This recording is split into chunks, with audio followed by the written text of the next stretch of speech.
അതായത് അവിടെ നമ്മൾ രമ്യ ഹരിദാസ് എന്ന സ്ഥാനാർത്ഥി അവിടെ അൺഫിറ്റായിരുന്നു, ഒരു തർക്കമില്ല.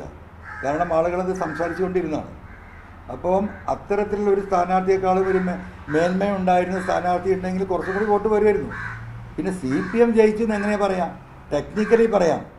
39,600 വോട്ടിൽ നിന്ന് 12,000 ചില്ലാനം വോട്ടിലേക്ക് ഇറങ്ങുമ്പോൾ എത്ര വോട്ടാണ് കുറവ് വരുന്നത്?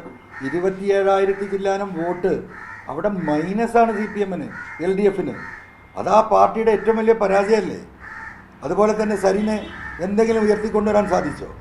സരിൻ്റെ സ്ഥാനാർത്ഥിത്വം അന്ന് തന്നെ ഞാൻ പറഞ്ഞതാണ്. കാരണം അത് CPM-ന് തിരിച്ചടിയാകും. ചിഹ്നം കൊടുക്കാത്ത മത്സരം പാർട്ടി സഖാക്കളുടെ ഇടയിൽ ആവേശം കുറക്കും, അല്ലെങ്കിലേ തോറ്റ് നിൽക്കുക. അതുതന്നെയല്ലേ അവിടെയും സംഭവിച്ചത്. എന്ത് മാറ്റം ഉണ്ടാക്കാൻ സാധിച്ചത്?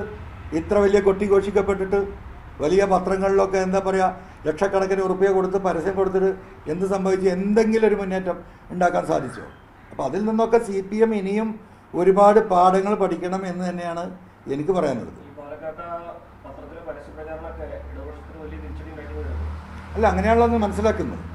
അത് വളരെ എന്താ പറയുക, ഒരു വ്യക്തിയെക്കുറിച്ച് ഒരു ഫോക്കസ്ഡ് ആയിട്ട് ആൾറെഡി സമൂഹത്തിൽ ചർച്ചയിൽ നിൽക്കുകയാണ്. അപ്പോൾ സ്വാഭാവികമായിട്ടും പത്രക്കാരെ സംബന്ധിച്ച് ഏത് പരസ്യം കിട്ടിയാലും കൊടുക്കും. ഇപ്പം ഞാൻ പൊന്നാനി മത്സരിക്കുന്ന സമയത്ത് ഇതേപോലെ തന്നെ സുപ്രഭാതത്തിൽ വോട്ടഭ്യർത്ഥിച്ചുകൊണ്ട് ഞാൻ പരസ്യം കൊടുത്തിരുന്നു.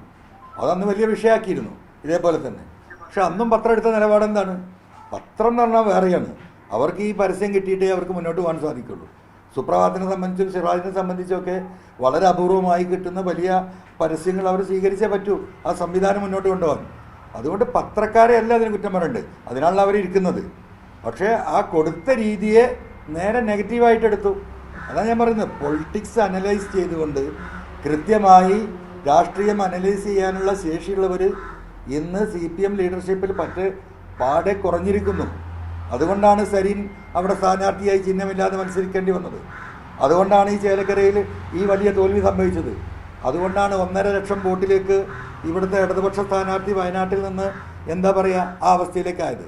അപ്പം മുഖ്യമന്ത്രിയിലും മരുമകനിലും ഒരുങ്ങി നിൽക്കുന്ന ഒരു രാഷ്ട്രീയം, അവർ നിയന്ത്രിക്കുന്ന ഒരു രാഷ്ട്രീയം, അവർ ഉയർത്തി വെക്കുന്ന രാഷ്ട്രീയം, ആ രാഷ്ട്രീയം കേരളം തിരസ്കരിച്ചു എന്നതിൻ്റെ തെളിവ് തന്നെയാണ് ഈ 3 സ്ഥലത്തെയും തിരഞ്ഞെടുപ്പിലെ വോട്ടിംഗ് പാറ്റേൺ പരിശോധിക്കുമ്പോൾ നമുക്ക് മനസ്സിലാവുന്നത്.